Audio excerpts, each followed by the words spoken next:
दाइ अटो खाली हो।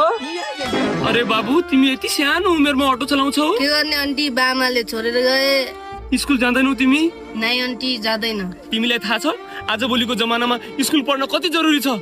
म तिम्रो स्कुलमा नाम लेखाउँछु, तिम्रो सबै खर्च उठाउँछु, तिम्रो स्कुलको फिस तिर्छु, तर तिमीलाई यो काम गर्न दिन्न। हिँड मसँग। कहाँ जाने हो आन्टी? स्कुलमा नाम लेख्न। अब यस्तो भाडाको अटो तिमीलाई चलाउनु पर्दैन। हिँड मसँग। म्याम, यसको स्कुलमा नाम लेख्नु पर्यो। ओके। यसको कापी, किताब, पेन, स्कुल ड्रेस र 1 वर्षसम्मको फिस कति हुन्छ भन्नुस्, म तिर्छु। ओके हुन्छ सर। बरु छिटो गर्नुस्। बाबु तिमी टेन्सन नलग, म छु नि। कति भयो म्याम? हजुरको सबै गरी 1,30,000 मात्र। कति? हैन बाबु, मलाई बालुवा बोक्न जान ढिलो भयो न त। मसँग 20 रुपैयाँ कम छ, त्यसो मिलाएर लग्दैन है।